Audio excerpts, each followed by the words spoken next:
You're listening to BQN. Assimilate the audio.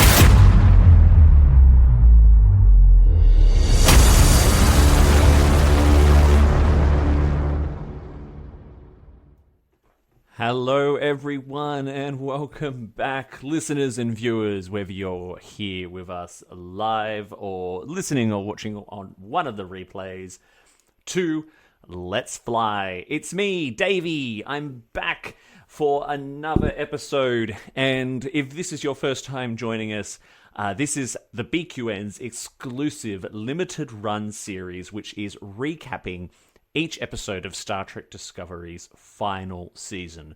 So, I will warn everyone who is watching live or at whatever point you're watching or listening, spoiler alert, if you have not seen episode 3 of Discovery, Jinaal, stop. Go away. I would not normally discourage the audience like that, but do come back after you've watched it, because we are gonna just be discussing it from top to tail. So we don't want to ruin it for you because it's fabulous.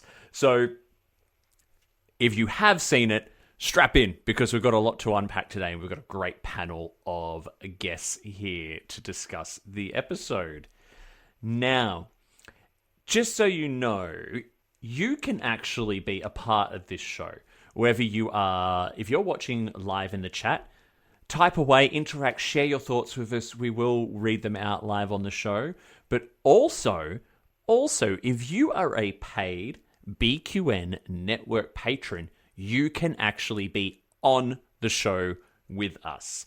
That's right. So if you head over to patreon.com/BQN, there's a link in the episode description, and sign up for as little as $1 a month, you can be on the panel at any week that you like. How good is that? You actually get to be a part of the show if you are a network patron here at BQN, and that is pretty special. So I think we need to dive straight into this, because coming off the back of a pretty epic 2-episode premiere, we've dived into the 3rd episode. We've got a few people waiting in the wings, and I am going to bring them all in now to meet you. Hello, everyone. We've got Amy, we've got Matt Harker, we've got Peter, we've got JJ, and we've got Jim. Hello, hello, hello. Welcome to Let's Fly. Wow. What a handsome group of people, by the way. This is a pretty good panel today. Now, we're going to talk about Discovery, but there's some other news that we're just going to pivot really quickly, if we can. Now, most of you, if you haven't heard the news already, there was some good and some bad news this morning in the last few hours. The good news is that Strange New Worlds was renewed for Season 4. We haven't even got Season 3 yet. Amazing. Yes. Yes. Can we just stop there and celebrate? We're getting Strange New Worlds, another season. Yes. We don't even have this one yet. This is fabulous good news, because we all love Strange New Worlds. Yeah. 100%. And I think that news is kind of getting diluted a little bit in the other news, which is that there will be a 5th season of Lower Decks, but it will be the last. Oh, Matt, how did you feel when you saw the news? Where were you? Was it like a Princess Diana moment where you always remember where you were?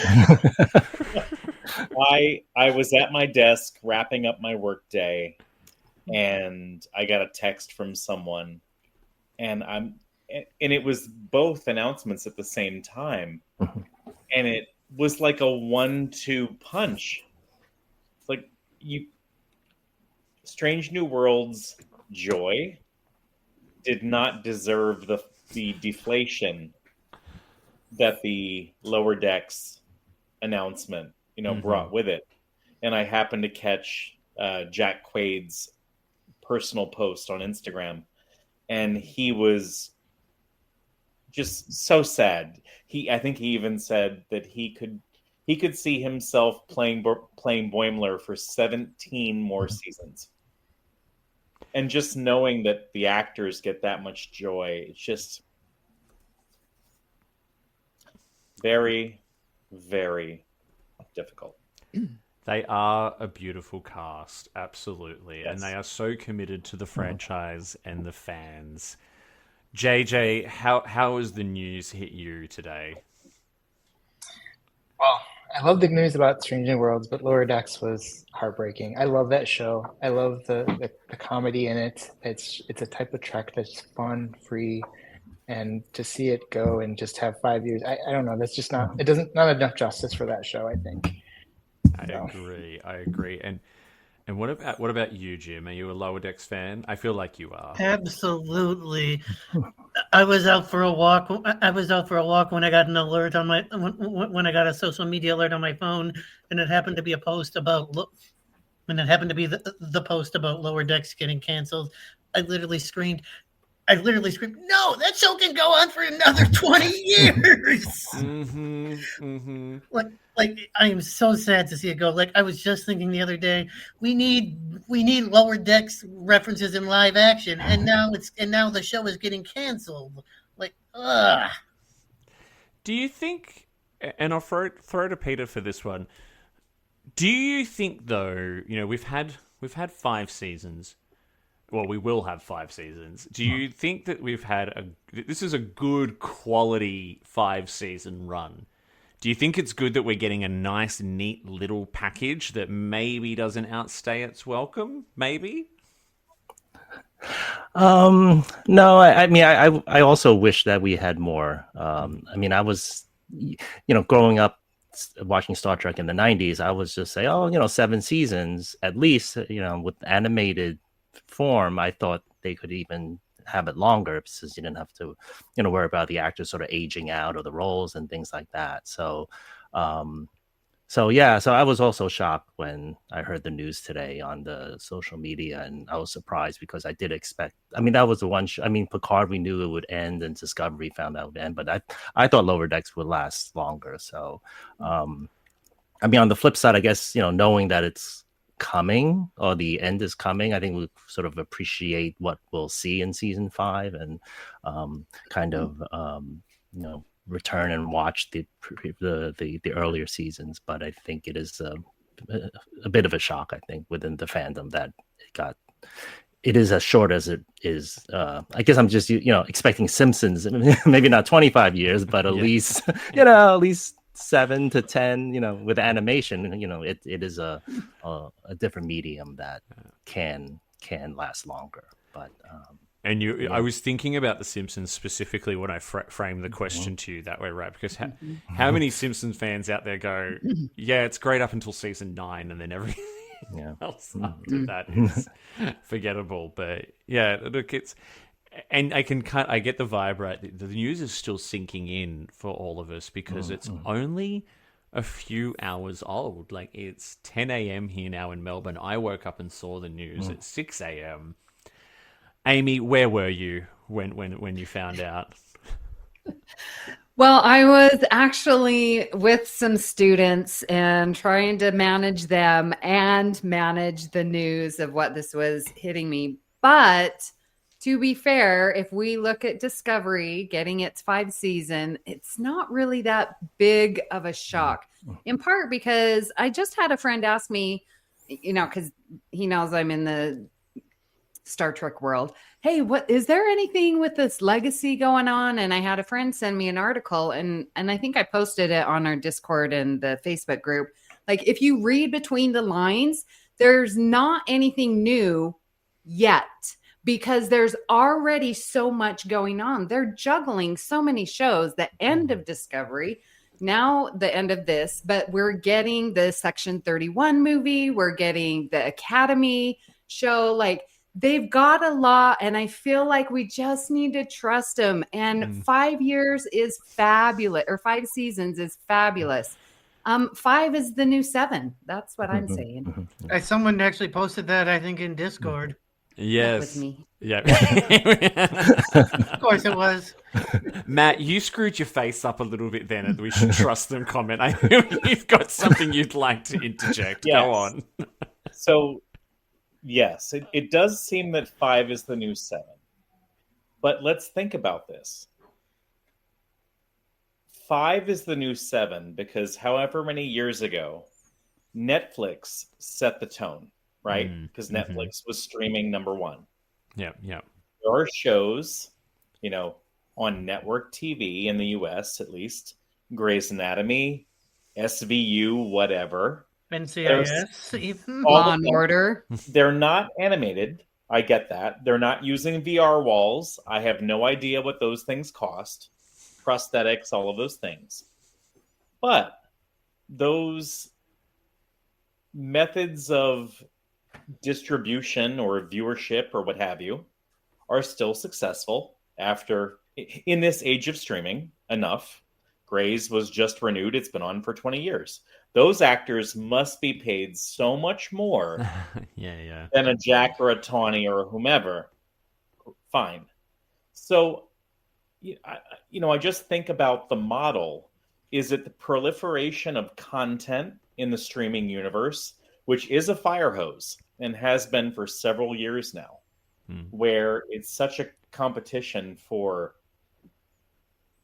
streaming eyeballs and therefore the advertisers that go with them that fund the media, that is causing this shrinkage so that 5 of 10 episodes is the new 7 of 20, thinking in legacy Trek terms. It's a lot more than that. It's 7 of 20 plus to 50. I feel like we could get an Amy's math moment out of that calculations. But no, I hear what you're saying. And I think for me, Lower Decks has probably been the least divisive of all of the new Trek. I've very rarely, come across anyone who's overly critical of it. Even my mother, who hates a lot of new Trek, love you, Mum, is on board. I have very fond memories of it because it started in 2020 when my city was in the depths of a hideous lockdown. Couldn't go more than 5 kilometers from your home. Couldn't be out of the house for more than an hour a day. Living by myself. And Lower Decks became this beacon in my week. And I'll always remember it fondly for that. I think before we are here to talk about Discovery, and we did need to do a little bit of group healing. Anyone got any last thoughts they'd like to share, or just on why Lower Decks is so important to them and why this news hurts so much? JJ, anything you'd like to add? Yeah, I thought that this show was actually going to go on something as long as Simpsons. I really did. I thought that the quality of the show, the humor, the way they approached it, it both maintained, with the canon, but also explored a little bit with the canon, and it made us laugh. And I love laughing, especially with Trek. So that's really heartbreaking to me. Anyone else got any final thoughts they'd like to share? Yeah, really got to know them in Chicago when they came to the official Star Trek convention there, and just seeing them, interacting with them. It was still new, and they were fangirling and boying over us. They're like, "Look at you! You guys are so wonderful." It must have been just their first season, and just how much they embraced us and took us in, and then to see them interacting with the yeah, you could tell that, like Jack Quaid with the purple hair and the costume. Yes, he was in heaven. He was, yeah. And so again, a lot of it is getting to know the actors and seeing them interact with us that makes the show even more special. So I will always remember that my time with them in Chicago. Amazing. Now, Matthew Dempsey from the BQM program, The Food Replicator, is in the chat, and it's sort of aligning to your thinking, Matt Harker, around, just saying, don't think that streaming is a viable revenue resource. And I think when you called it the fire hose, right, of content that comes out of these services, look, we could probably do a whole podcast on that. But we are here. We'll let this... Let's let go. Okay, go on. I can see it. One more last thought. On another podcast that I'm a part of in their Discord, they had a very thoughtful mention of something that could... It's so quirky, it might just work. What if Lower Decks ends and we get Middle Decks? I'll leave you with that. All right, that's the. Just let that one. Yeah, we'll just breeze away into the wind. And on a higher note, Discovery. That's what we're actually here to talk about. So, Star Trek Discovery, Season 5, Episode 3, Jinaal. Now, one of the questions I like to ask is, how did you watch? For me, I didn't get to have a viewing party this week. I've had such a busy week. I literally had an hour between finishing my last meeting on Friday and having to go to the football with my fiance to squeeze it in. So it was literally just me and the dog on the couch. Amy, how did you watch? And you've done 2 watches, I think, already. Yes. And I wasn't here last week. So I do want to answer for last week because I did get to go to a watch party. There was about 12 of us, all local Trekkies here in Vegas. So we did have a fun little watch party. But this week, it was not, Davey, similar to you, it was nonstop. I had a stupid HOA meeting that went on for 3 hours. And if you know an HOA, I'm the president, and it still went 3 hours. And you guys know how on task I like being. So I came home, and I'm like, oh, thank goodness I have Trek to take it away. But I just still had this stress. So that's why I needed to do another rewatch before coming on here. See it with nice, healthy, good emotion viewing. Excellent. Well, it'll be fresh in your mind then, because you can fill in some of the plot points that I've probably forgotten, given how rushed I was. Peter, what about you? What was your first watch like? I watched it today, a little early today. Watched it once so far. Just really during lunch hour between work, so it's very kind of quickly squeezed it in. Yeah. I think nowadays it's trying to just squeeze it in whenever you can. But overall it was good. I enjoyed it. Yeah. We're at that point of the year, aren't we, where it's just go. Like you get through like the New Year's, Christmas kind of period, and then all of a sudden it's April and. There's not a lot of time in the day. And Matt, you've I think you've been a little bit busy yourself lately too. You're always here, there, and everywhere. How was your first watch? My first watch was Thursday morning. I'd had a friend who did a whirlwind trip in from Seattle to the East Coast of the U.S. Just to attend a concert on a Wednesday night. And he was on a 7 a.m. flight on Thursday morning. So he had to wake up at 4:30, to get himself together and catch the Uber to the airport. I couldn't fall back asleep after he left. So at 6 a.m., I was up watching Discovery. But that's kind of my new Trek tradition during an active season, to wake up early so I avoid spoilers during the day if I happen to catch a glance at social media. So, I watched it. And then I have had a second rewatch since last night. I just needed to power down from a stressful work day. And Amy, we have to have an entirely separate conversation because I was president of my condo board for 5 years. Oh, wow. Okay. Yes. Let's talk. Okay. I think I just figured out what a HOA meeting is from what Matt just said. I think we would call that a strata meeting in Australia. But yeah, I get the vibe now. I was like, I'll ask later. JJ, what about you?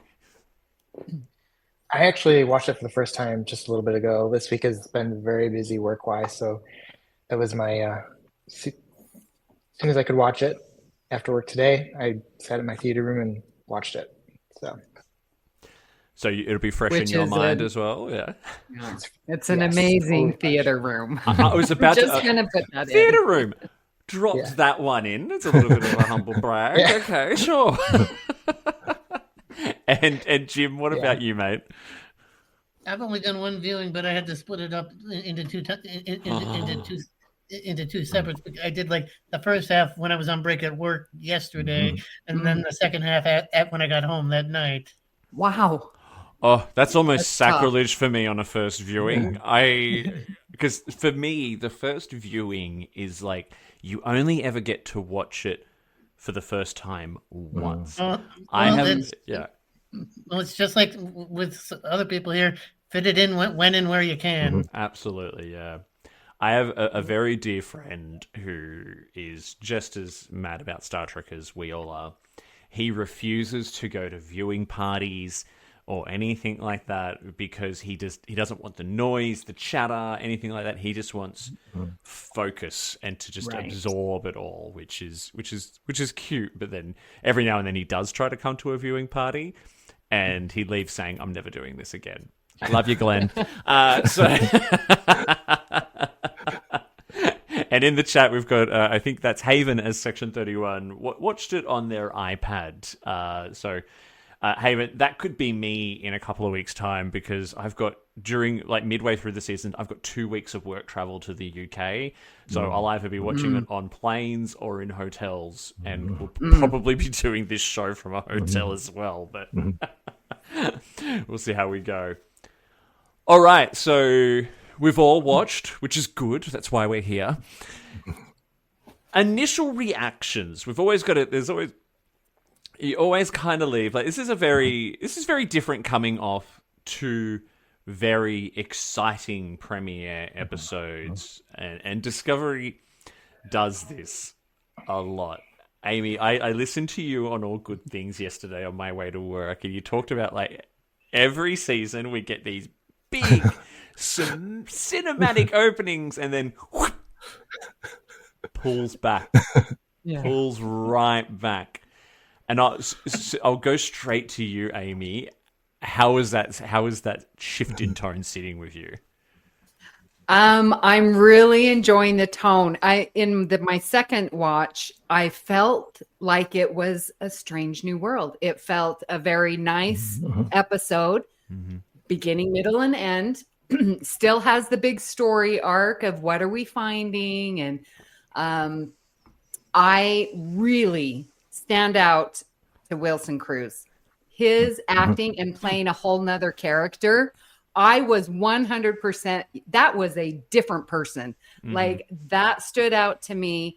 The relationship, which we are gonna talk about, Saru and Tarina, but how Tarina handled it all with Saru, amazing. And I just make sure that we come back to that.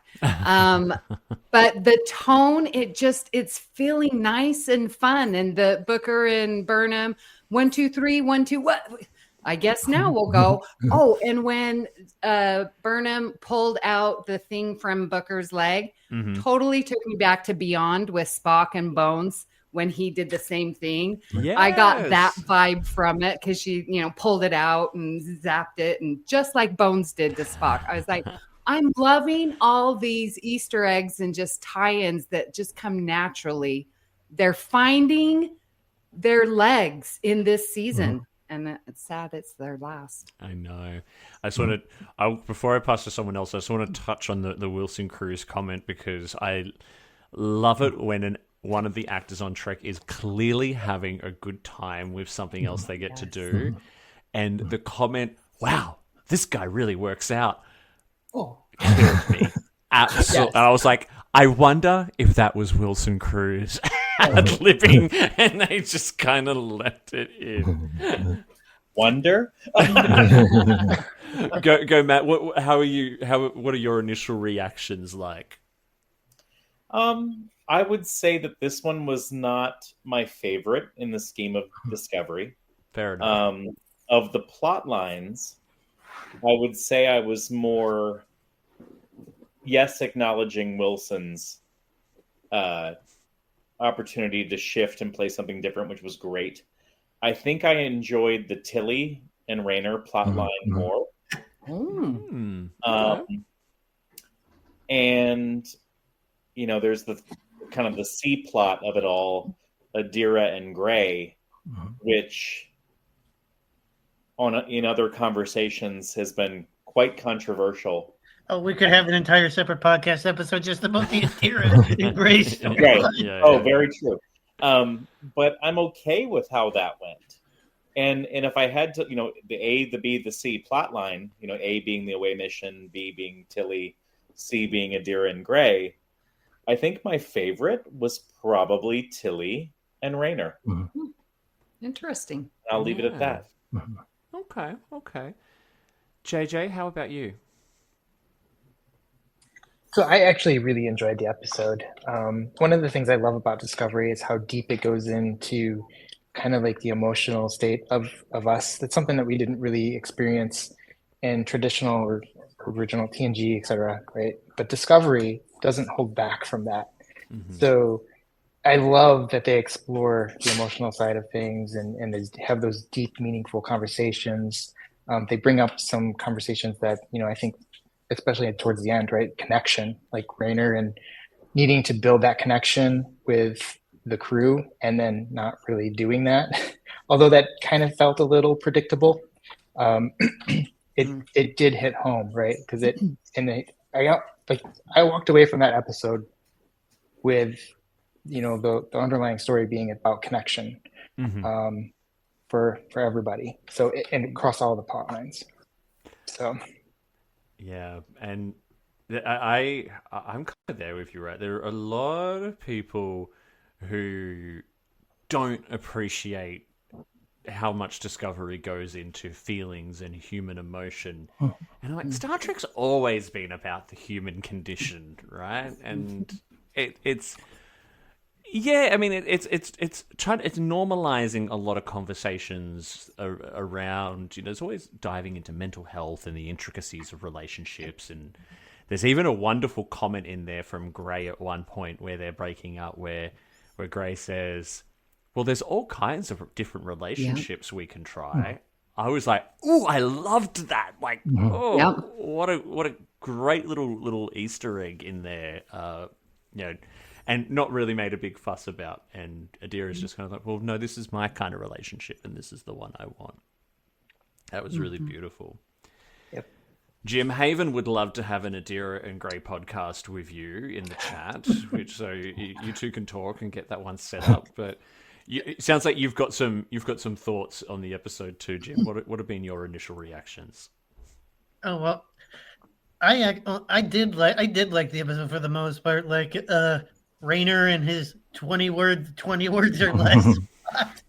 Tilly ran out, thankfully. Yeah, like, oh, that's 19. Oh, I'm done. So funny. Yeah. And of course, also you had like what was it, Pollard, who was like, yeah, I'm not doing this. There's better things I should be doing in sickbay. I'm out. Or Reno when she's like, last time they gave me some chips. Yeah. Of course, Linus was my favorite.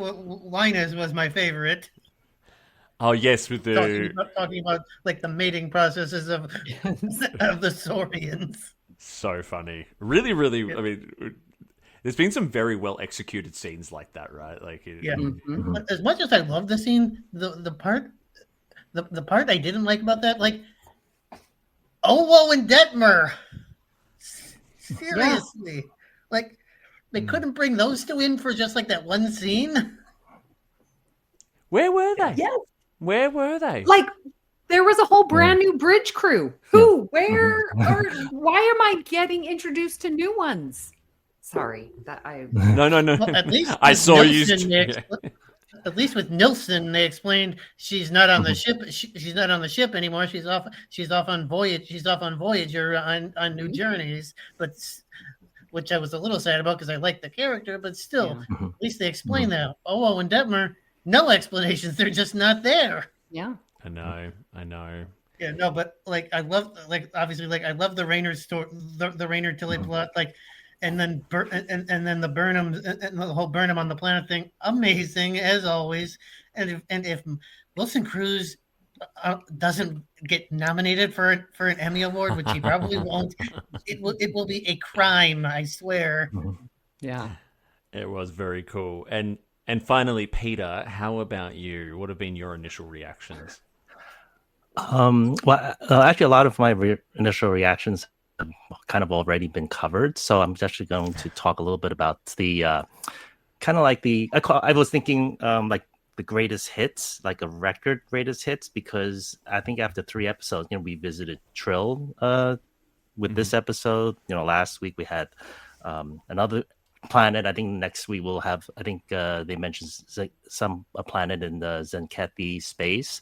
So I think as part of the treasure hunt, we'll be sort of visiting different parts of the quadrant of Alpha, Beta, Gamma. But somewhere we'll be visiting. So I kind of like that style, and I wish they could have done this a little bit earlier, because especially maybe for season 3, because in season 3 I think there was in season 4 there was sort of a focus on the problem of the season, but here we kind of revisit Trill after DS9, and we get a lot of callbacks to those episodes with the Jadzia or Ezri. So I kind of see it more like a sort of a greatest hit season, in which we'll be sort of visiting and returning to some of the scenes that we've seen in the past. So so I kind of got that vibe with this with this episode. And maybe next week we'll find out. I don't know if it'll be true or not, but if it does happen, I think that would be a plus, and I think that I would enjoy that type of story.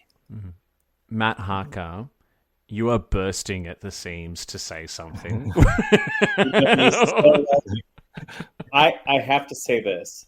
I feel like if we had this season 5 in terms of the tone, the pace, the race of it all, if season 5 had taken the place of season 3, we would be in this cancellation situation that we are now in.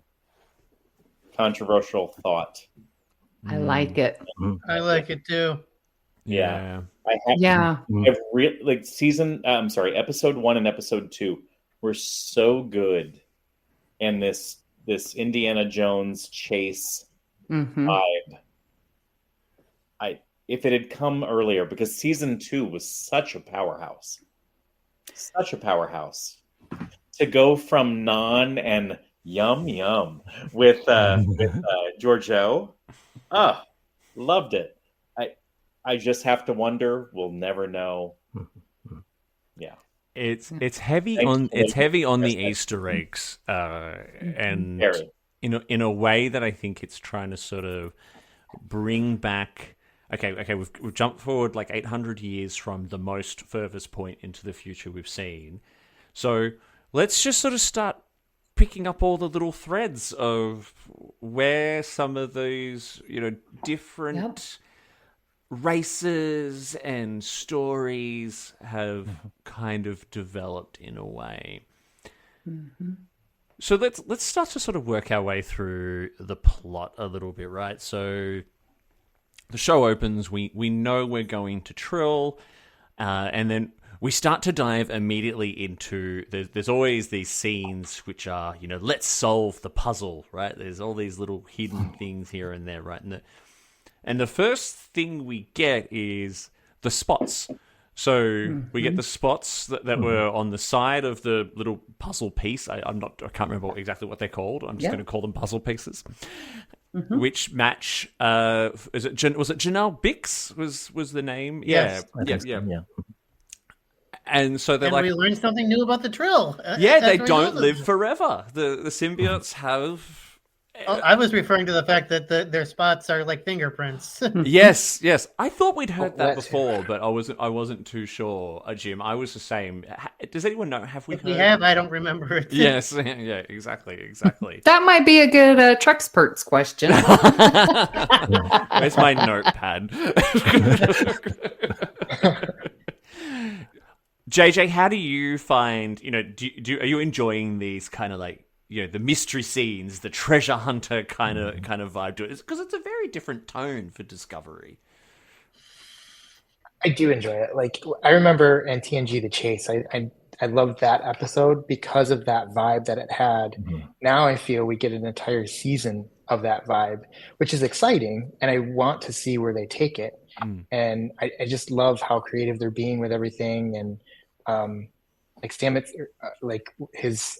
I want to see where the Half-Life thing goes. Like, yeah, there's all these little clues that just like keep me like hooked, right? I want to know what's going to happen next.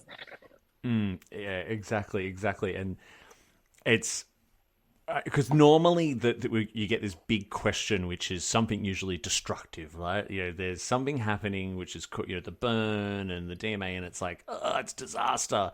But this is more. I mean, of course there's with Mole and Locke, like there is an element of danger to it because we need to get to it before the bad guys do.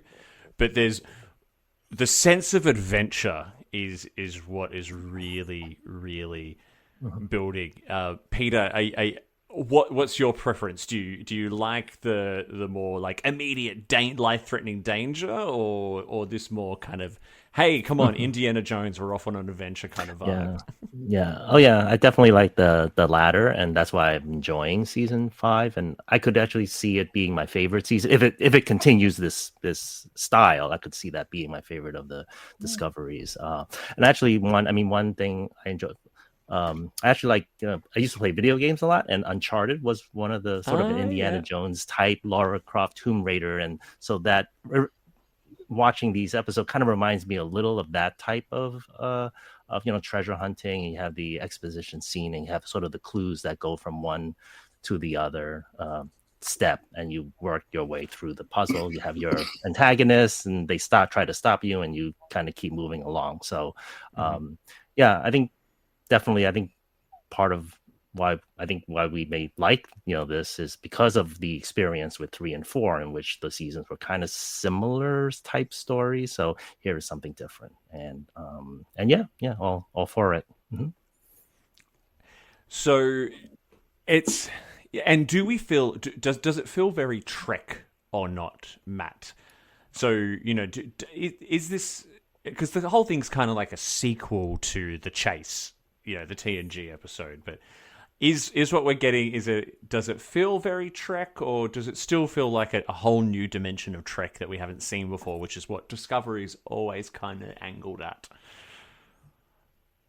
I would have to agree with you in the sense that, yeah, I do think it's a whole new direction for Trek to go, because thinking about Discovery as a whole, and this is only a realization that I've come to, I think it was probably post Picard, trying to figure out what was the thematic thread with all the Picard seasons, the 3.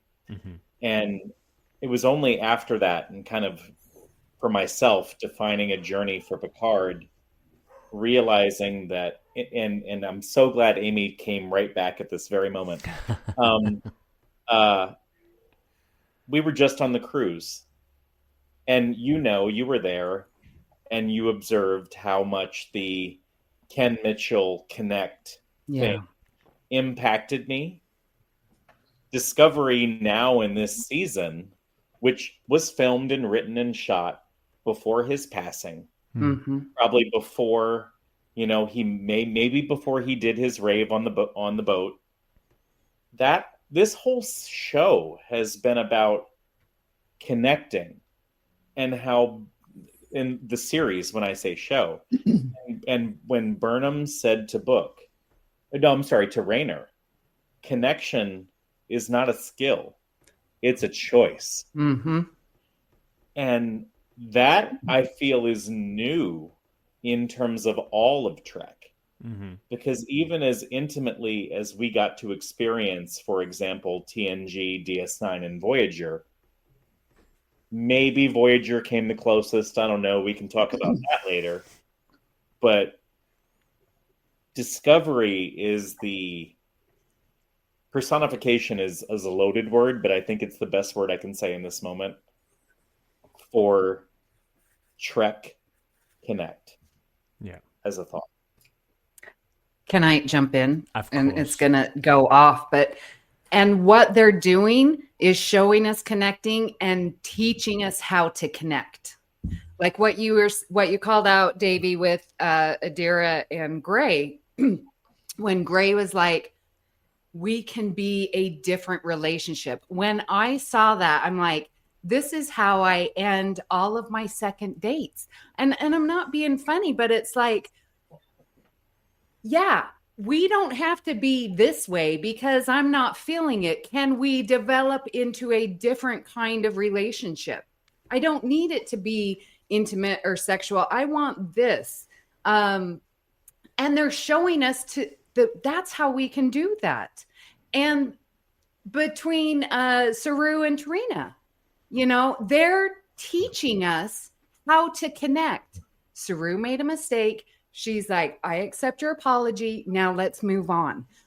People don't know how to do that. And we are getting this expert relationship, how to connect 101 with Discovery. Mm-hmm. And that kind of theme is throughout the episode, especially with the Raynar kind of subplot. And there was all the subplots were about that. Raynar connecting with the crew, which made me sing Connect to Your Crew from Subspace Rhapsody in my head the whole time.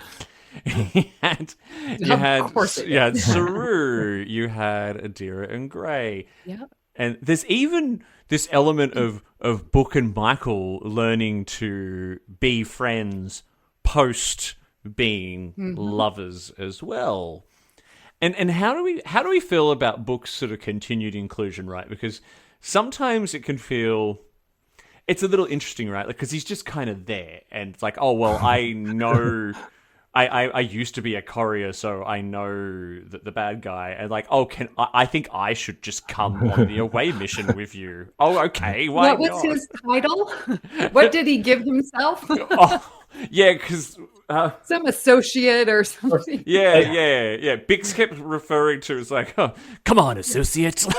Yes. I just want to point out that there was an interesting comment just made in the chat, which I think is something that I've thought as well.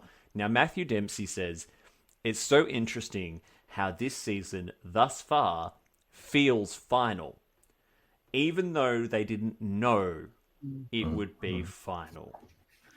Do you think that they maybe they made it knowing that they're, hey, maybe we might get more, maybe we won't? Matt? One brief thought. I don't know the answer to your question, Davey. However, I've seen commentary by Michelle Paradise, who's one of the executive producers, where she said, had she known that it was the final, would she have done anything differently in terms of the writing? She said no. Okay. Interesting. So there's go. that. Yeah. JJ, what about you? They did go. Yeah, they did go back once it was announced that Discovery was ending, and did some refilming to tie up some loose ends. So I don't know what that was, and I don't know at what points in the episodes that we haven't even seen that yet. But they did go back and refilm some things. So of all the subplots that we got, Peter, what was you kind of touched on Raynar before? Was there one that really which one did you really kind of get the most out of? I think the Raynar one was. I mean, there was a lot of different plots in this episode. It's a little bit on the busy because I think there was 4. Yeah, so there was a lot happening. Instead of the usual 2, but I think there was 4. But I think of the 4, I think the Raynar one was. I found that interesting. I think part of it is Tilly, trying to orient him to sort of a different way of doing things. I think part of it is also giving the bridge crew, learning about them a little bit more. And then part of it, I think with Rayner, it reminded me a little bit of Shaw from Picard season 3. You sort of have that gruff, way of doing things, just speaking their mind, not really adapting, kind of like that type of character. So I think it's interesting that the two recent seasons kind of had a similar new characters like that. But Shaw was pretty popular, and I think Rayner's pretty popular. I kind of was seeing how it was coming, and I think as we watch the rest of the season, we'll probably see Rayner kind of having his kind of arc, or as he changes and as he becomes a better leader or a better captain, and be an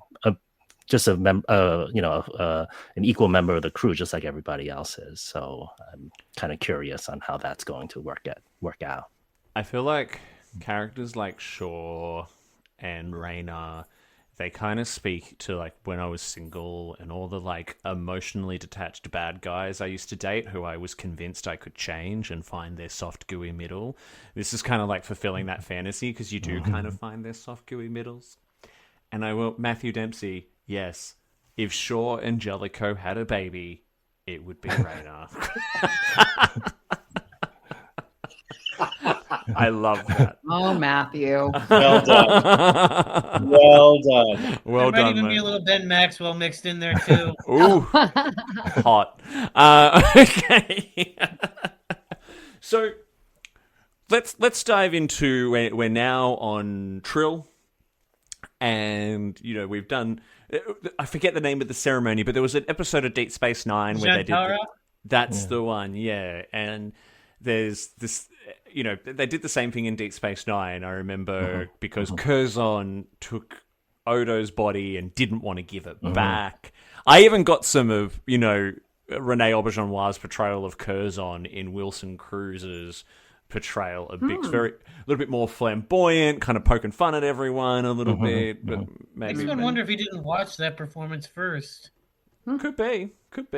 I mean, Wilson Cruz is a huge fan of the franchise, right? So yeah it's possible that he could have definitely done his research. How do we find it?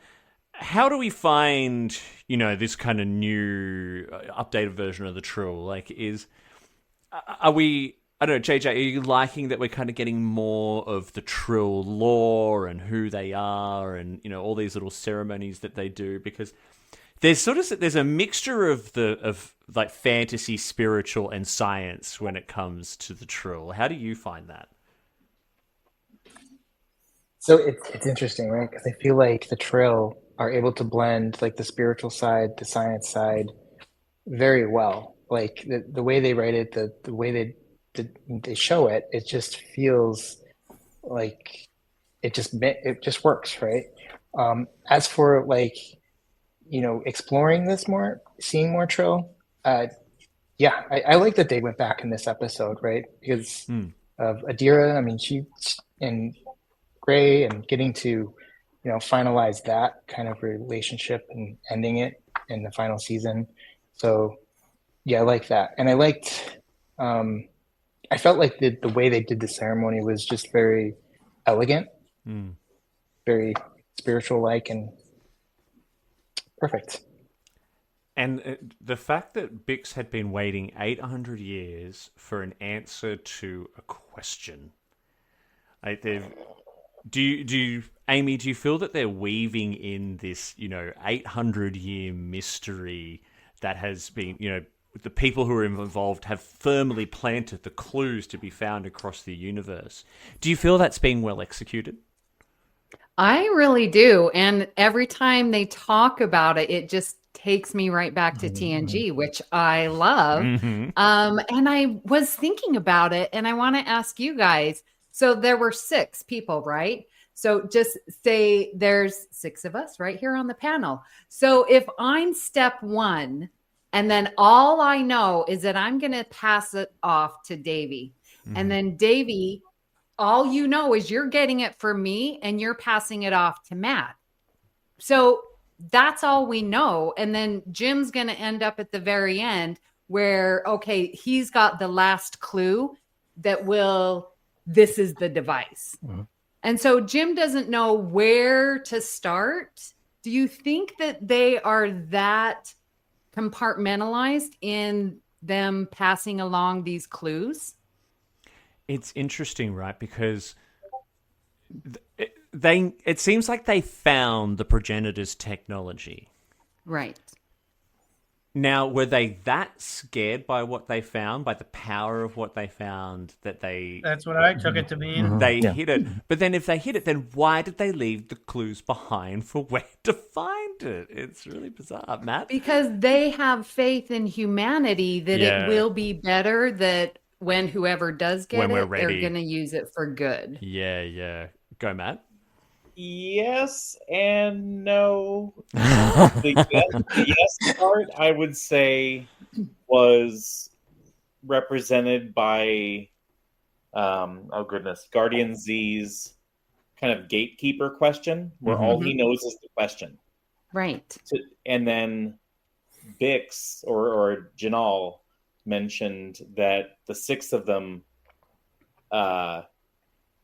devised the hiding of the clues and the clues themselves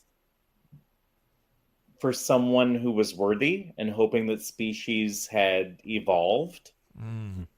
Yeah, but do you think that Jinaal could have said, I'm going to send you to the end because I think you're worthy?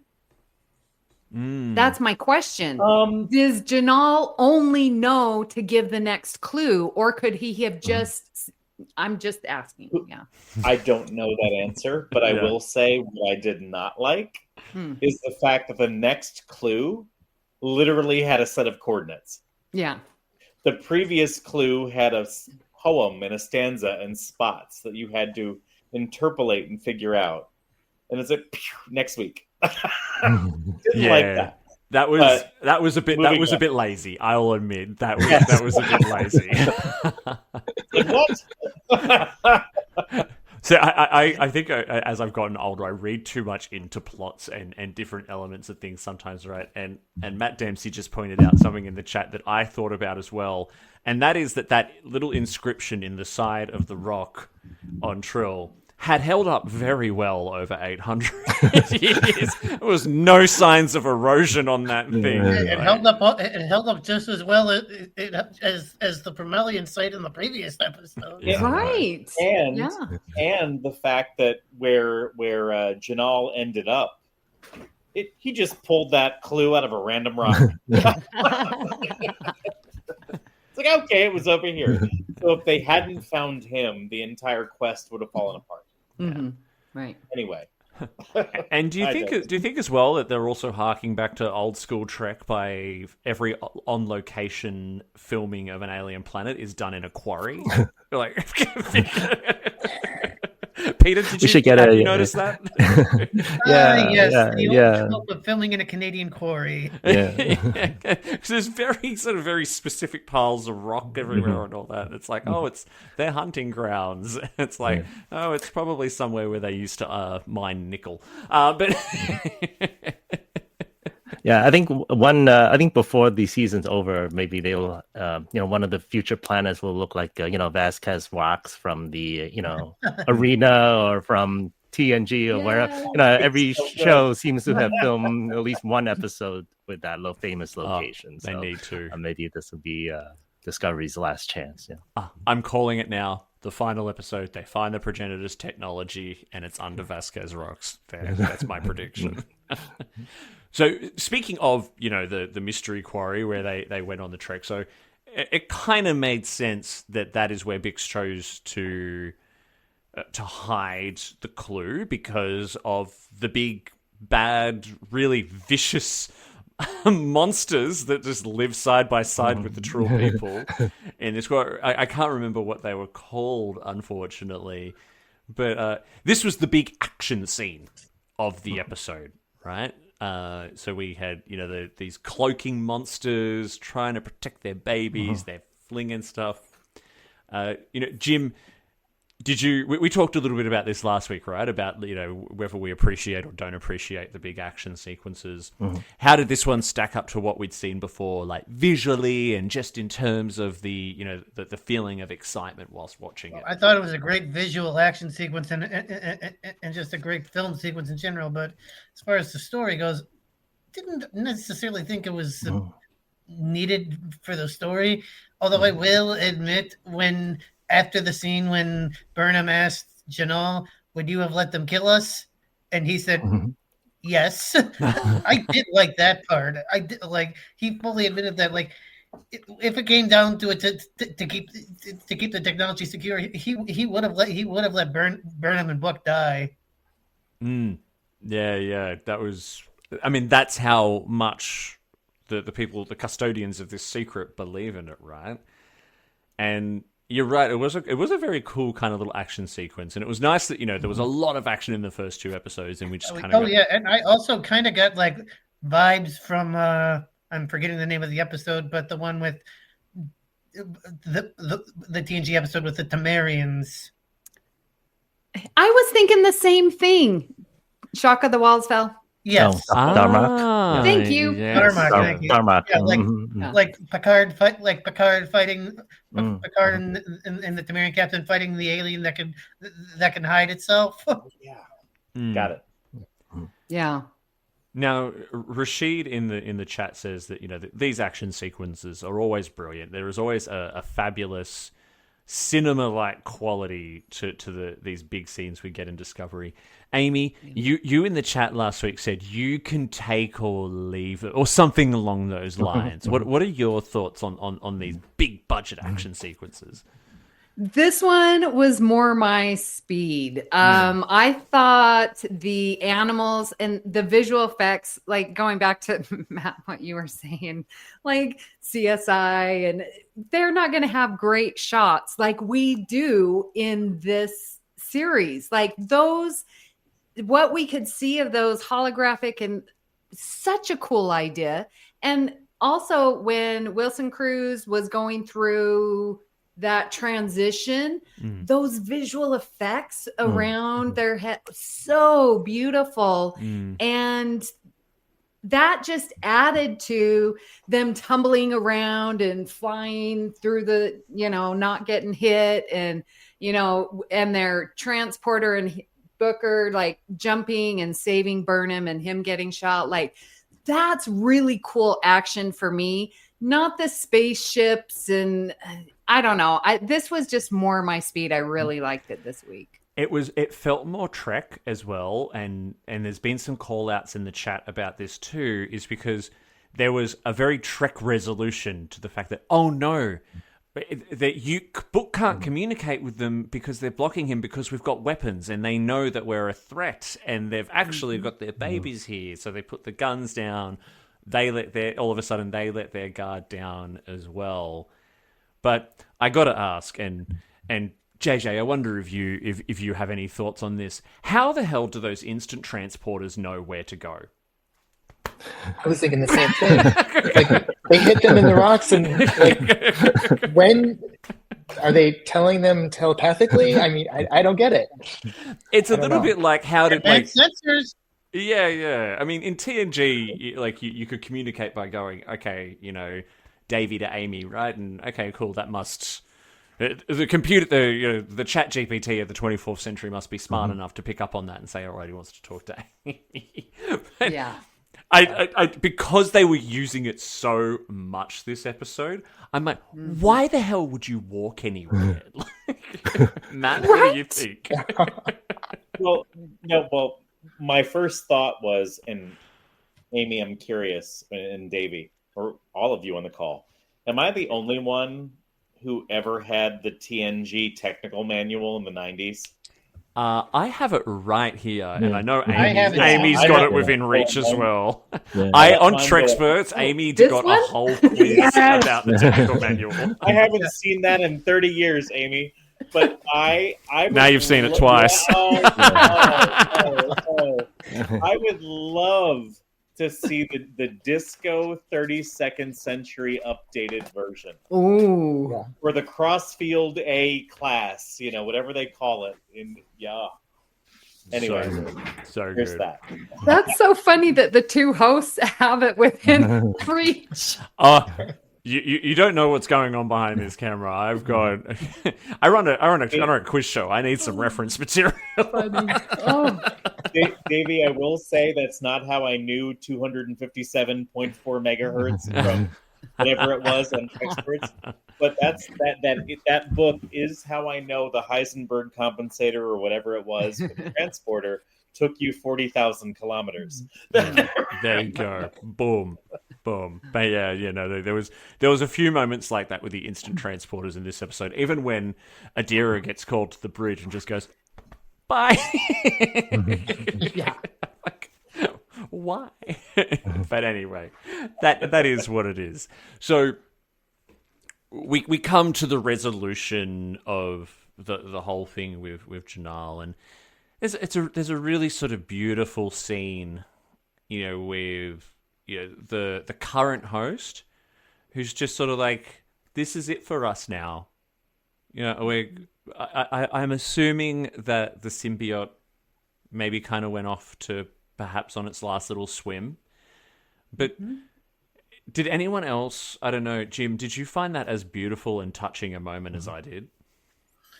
Yeah, I liked it too. But then again, I was also thinking, I was also thinking as the antithesis to that, like shortly after that, when they're warned, like, be on the lookout, someone's going to come. Boy, that Trill security top notch. Because somehow she still got in there anyways. Yes. Oh, Yeah. yes. She's okay. Now there is some changeling shit going on with Mole and Locke. Okay, like there is something going on there. And I'm like, okay, surely it can't be the founders again, but maybe it's the what was the character in Star Trek 6 who was also a changeling? Martia? Wouldn't that be cool if that's who they were related to? Ooh. That could be very well, yeah. Peter, how did you find that little twist at the end? Were you expecting it?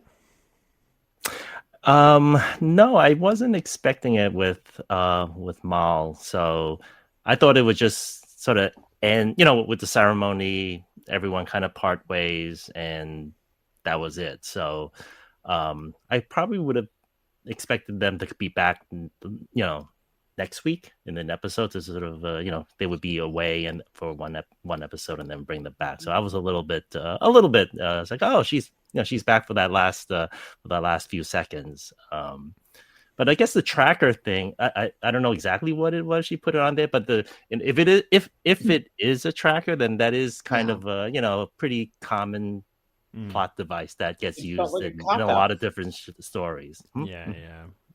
Yeah. And thank you, Matt Dempsey, for reminding me that the changeling in Star Trek 6 was called a Comaloid. Comaloid. Yes. Yeah, that's right. Yeah. No. I mean, it's funny, right? Like it's a bit of that kind of twist is a bit of a cliche. But I still clutched my pearls. I was like, okay, Like, so they were so confident Trill security would stop her, and then somehow she gets in there. Go, Amy. yeah, so Jim, I was thinking the same thing where it's like, yeah, what about the security? And then I saw the thing go on the blue uniform, and I just did a rewatch and remember when Tilly got the little thing on her blue uniform, and then she started seeing people, and she went into the womb, like. It sort of gave me PTSD. I'm like, oh my gosh, let's get it off the blue uniform. It just, yeah. Well, Amy, I think it was more Burnham putting the tracker on the, what was it, Trilithium in season 4 with on the Owo battle planet, or when they were fighting in the casino. That tracker. That was the one that it triggered for me. Oh, okay. Yeah. And I remember the one that reminded me was the Star Trek 6, actually, when Spock put the tracker on Kirk. There was the scene in the Undiscovered Country when Spock kind of just put his hand back on Kirk, and Kirk and McCoy ended up, in that Klingon court, and then that's where it gets. Yeah, then Spock's like, "Oh, we can track them," so that's how they Yeah. get to come. So yeah, so it's a kind of it's like okay, we go back to that plot device again. So, Well, okay, it's better well, than giving your girlfriend jewelry. Oh, if MC were here, she would love that Kelvin verse reference. Thank you, Amy. So let's talk Easter eggs, because there was a lot. I want to drop in one of my first ones, which I've just thought about, right? Because I was just thinking about the whole, like, okay, cool, why, the conversation we're having earlier about the fact that they've tried to hide this power, right? And Jinaal mentions the Dominion War was raging at the time, right? So Yes, I love the fact that. Yeah, Oh. sorry for interrupting, Davey, but That's I all right. love the fact that, like, you get during the Dominion War, they get the idea to go after a technology from a species that looks exactly like the species they're fighting in the Dominion War. Yes. I mean, could there be a link there, Jim? What do you think? Yeah, I've always thought there was. Interesting. Yeah. So, I mean, I loved hearing about the Dominion War, which I thought was really cool because I loved that we got links to that in Picard as well. Any other Easter eggs that people picked up on? Because there was a few. I know we've touched on a couple already. Amy, you look like you got Well, some. no, I just want to go off what you were thinking, what you were saying, because if the Dominion War, take it back to Picard and the Changeling, and like they saw this time of war, so of course they didn't have faith in humanity at that time. They're like, we have got, because now go look at Picard and the Changeling and Vedic and all of that terribleness. That totally makes sense. That's an Easter egg right there. Yeah, definitely. Like, Yeah, one Easter egg I did pick up on. Did anyone see what Tilly was drinking at the end of the episode? Sluggo I was Cola. just- Yes. What That is looks that? radio. Yeah, in the bar. Yeah, radioactive? It's Slug not. Cola. Sluggo Cola, the slimiest cola in the galaxy. What is that from? It's from DS9. It's from the episode where Quark dresses in drag. Oh my gosh. It was I'm missing it. Nog's favorite drink, wasn't it? Like it was. Yeah. A popular Oh. drink on Ferenginar. Yeah. 32nd century product placement. Are you kidding me? Yes. But I loved how Raynor just comes in and just goes, "Whew, that looks radioactive." And of course, the bartender was a Ferengi. Okay, I saw that and I was like, is that really? It was so quick. It was, but then the Ferengi actually, and I didn't catch the name, but the Ferengi goes, "Welcome to," and says the Reds. bar name. Was it Reds. Reds. Welcome I to didn't Reds. think I didn't think his name was Red. I just thought the establishment's name was Red. I thought maybe it was kind of similar, but yeah. I mean, I'm Could be both. I'm not sold on the on how the Ferengi look in Discovery yet, but it's kind of like half their lobes are being cut off. It's a bit weird. Yeah. They all look like Zek, like ancient. Yeah. I'm probably going to have to hand back in my Trexperts quiz card when I say this, but who were the Zangefi? The Zenkethi were Zenkethi. mentioned in DS9. They were mentioned extensively in the books.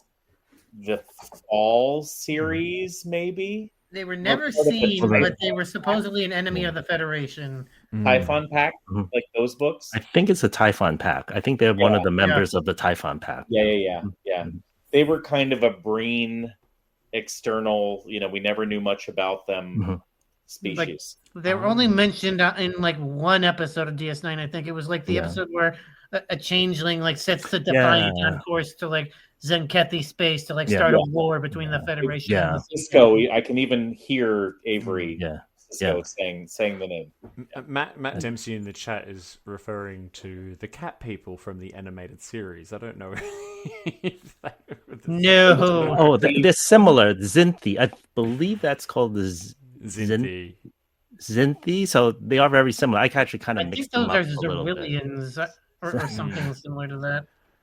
Another one something else Zinthi. that Matt just brought up, and JJ, I wonder if you've noticed this. The Breen have been casually mentioned about 3 or 4 times in terms of the fact that they are building their military might of sort. Have you noticed that? Do you think we'll see the Breen? That was to me. I don't think I did notice that. No, okay. Was that in this episode? I didn't think I picked it up. In the scene where they're sitting with Saru and Relic, where they're sitting around the table, they mention, and they're doing the negotiations, they mention the Breen. Now it's like the 3rd or 4th time that the Breen has been casually dropped into the conversation, and that there's some concern about them. They said that there was a Breen power struggle, and they weren't sure what was going to happen as the aftermath. Mm-hmm. But I would say, I was just going to say no, but then there's another link there, right? Because we've mentioned the Dominion War, and now we've got the Breen, and that the technology was hidden because the Dominion War was raging. I think they even mentioned the Tholians once or twice. they did. Yeah, they did. Yeah. There's some there's some interesting kind of threads being woven here. And and then also in the Saru plotline, didn't they flip it around from going like Vulcan extremist from like Vulcan logic extremist to like Vulcan purist or something like that? Yes. Oh, yeah. I took that as the same thing. I took it as like being an opposite or something. Yeah, that was interesting. And we haven't really touched on that, actually, which was, we haven't really talked too much about what was happening with Saru and how they had that argument, like the Vulcan version of an argument. Oh God, yeah. Oh God, Tarina is Vulcan as Tarina. Oh my God, don't. She was pissed when she walked out. She's like, well, when a Vulcan goes that's just illogical and leaves the room, you got your doghouse. You're in the doghouse. Go, Amy. So, yeah, can we talk about how amazing she is? Because she totally saw through what Saru was trying to do. Well, have you thought about this? And I just want to protect you. What made you think that I needed protection? Like she knew instantly her aide had talked to him. Exactly. Did you talk to Duvin? Yes. And what I love is that he was logical. Everything that he said, it was complete logic. And so and for her to like already see that logic, what gives her wisdom is that it's like, yes, there is logic, but have you considered Dubin, you youngin? I mean, I sort of get that now that I'm in my 50s, I get to call you all youngins. Have you considered this option as well, that if I don't reveal, then all my regular people are going to start to not trust me, and their trust is more important. So yes, you do bring up a good point, but do you have the wisdom to take a step back and recognize other logic? Like, that's what I loved about her power and her wisdom, that it's like Devin wasn't wrong. But she saw more to it because of her wisdom, and she's awesome. Everyone, I want to see I more give of you Ambassador Amy Nelson. Saru. Thank you very much. That was very... Plus, I want to see more of Ambassador Saru in action. That brief scene we got just wasn't enough. Yep, you're right. I mean, Peter, who is the cutest couple in the galaxy, and why is it these two? Like, yeah, I would vote for them. Yeah, I would vote for them. I think they have a good, they're learning from each other. They're respectful. They're correcting each other. But I think it's kind of evolved pretty well over the last couple of seasons. So hopefully, want to see how their arc continues, for the rest of the season. Yes, Matt? Minor brief aside, is it just me, or during this season did Doug Jones's eyes through the prosthetics do all of the heavy lifting in that acting? It was amazing. You know, when he realized that he pissed off Tarina, those aquamarine fake contacts were like, oh, What do I do now? right. So I'll ask JJ first. JJ, where do you think this arc with Saru goes, though? Right. So, do you have any thoughts on, or could you theorize on how this will feed into the larger plot, or is it just going to be something completely separate? I feel like it's going to be something completely separate. I kind of feel like we're just seeing a separate, farewell to Saru. But maybe we'll see something more in it. And it does come with, what he's doing with the fact that he's an ambassador, right? Like maybe something comes out about this that, he's able to be the diplomat and solve tensions due to this technology that they're potentially going to find. But yeah, I don't know. Be interesting to see. I agree. Yeah, because I think Tarina might get involved in the treasure hunt come the end of the season, because I think it's been mentioned in the chat, like maybe there was a hint on Romulus that might have been lost, so somehow it might be something on Vulcan. You never know. It'll link back to Navarre somehow. All right, so we've got a new episode coming up next week. I believe it's called Face the Strange. So to wrap us up for today, predictions. What happens next? What do we want to see? What do we not want to see? Peter, can I start with you? You kind of giggled then, so I feel like you might have a thought. Do you want to start us off? I'll just... Well, the first thing that came into my mind actually is a continuation of the conversation we had about the action scenes that we had today and this episode and last episode. So actually for the next episode, one thing I would not like to see would be actually an action scene, because I actually kind of felt that we could take a little break from that type. I'm not a big fan of that type of action scene, and so it would be okay to do something, maybe, continue sort of exploring whatever planet is the next step on the treasure hunt, and maybe meet another of the scientists, the remaining 5 that we haven't met yet. Get the next puzzle, seeing how Saru and Tarina kind of navigate their relationship, and maybe start planning continue planning their wedding, and sort of moving the momentum along. So yeah. As someone who's currently planning a wedding, I'd love to see an episode where Saru and Tarina are just touring potential reception venues, and trying the canapes. JJ, what about you? What would you like to and not like to see next? I think what I would definitely want to see more of is the treasure hunt itself.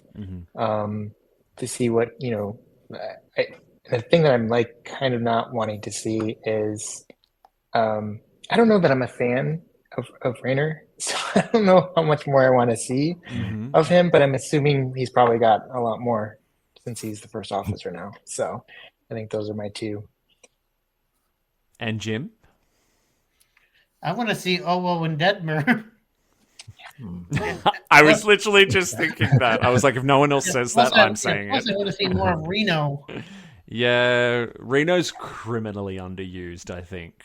I mean, I get why she's underused. I mean, having to do with the actress's health concerns, plus the fact she's one of the most popular comedians in the world. But still, we need more of her. I know, she's just the best. Like, and she's her one-liners and the friction that she always has with Stamets, and that is pretty amazing. Matt Harker, what's next? Oh my. I would say I would like to see more development of the relationship between Tilly and Raynor. See that keep going, because Tilly knows how to stop him in his tracks and really tell him about himself. I'd like to see Raynor get to know the crew more. Obviously, we'll see the Serena and Saru relationship or the wedding progress. My gut tells me we won't see the actual wedding, until probably episode 8. If I had to guess, they'll probably stretch it out until then. Book and Michael will continue their evolution. I don't know if they'll get back. I don't know if they'll get back together. I hope they do, but I don't know if they will. I think Adira and Gray will figure out what works for them as they both continue to grow in their own way.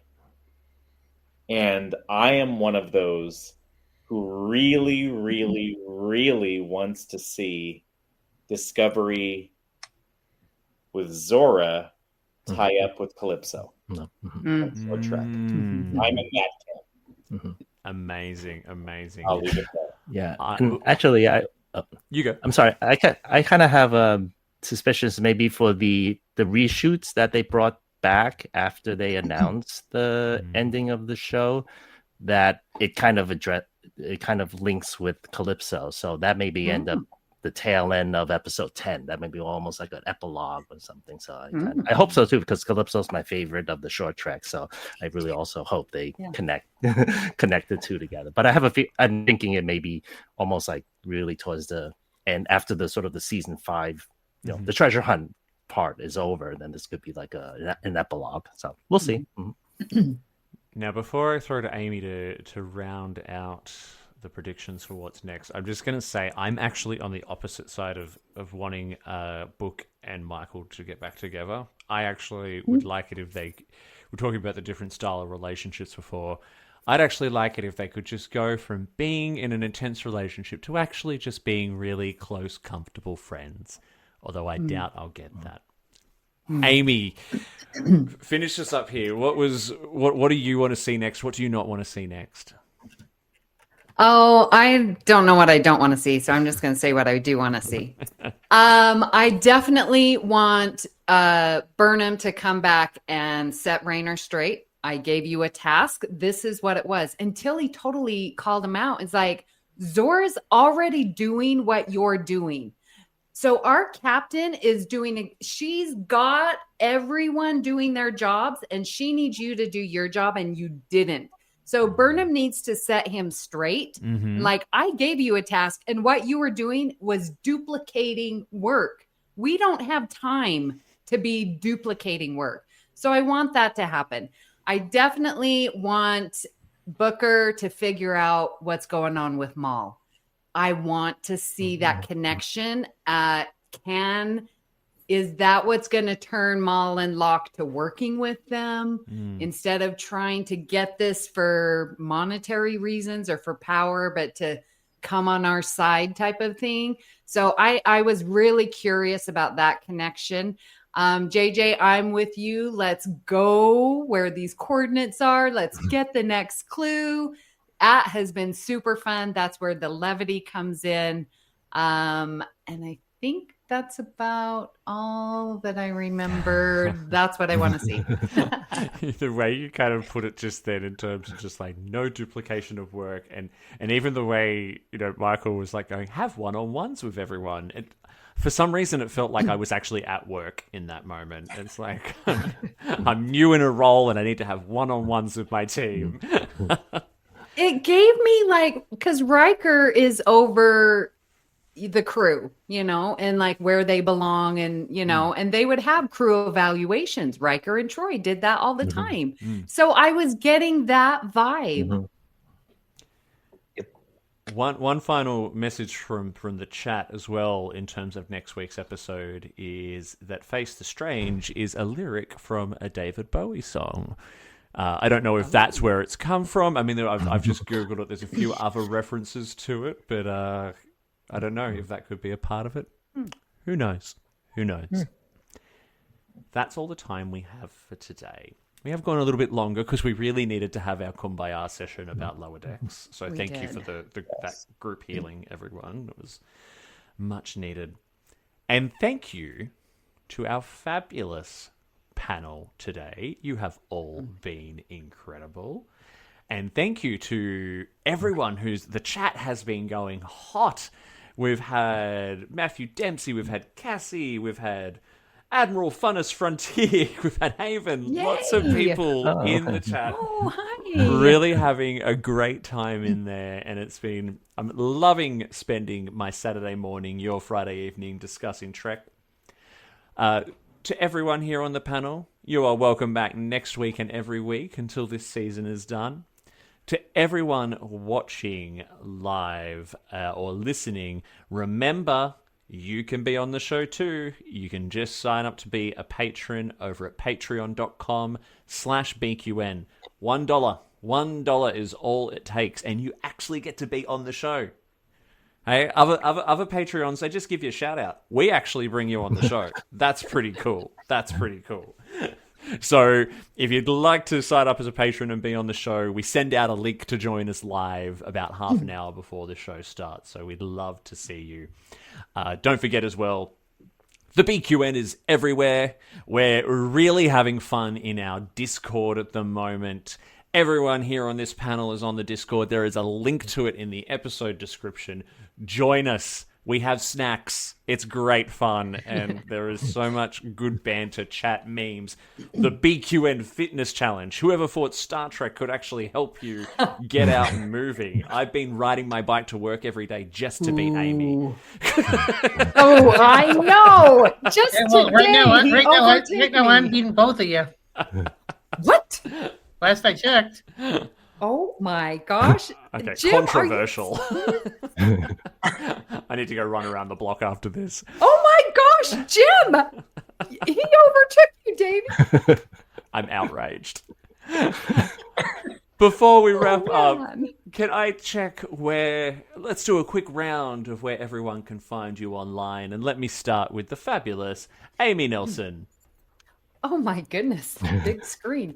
Well, listen, I'm on Discord, and that's my new favorite place. So, Amy Nelson 522.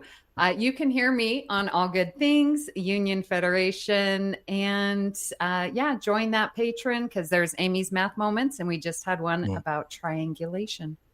Beautiful. Thank you. And it's so good to have All Good Things back, by the way. We loved having the view screen, but listening to you and Kelvin and Mark and Christos, one of my favorites. Oh, thank you.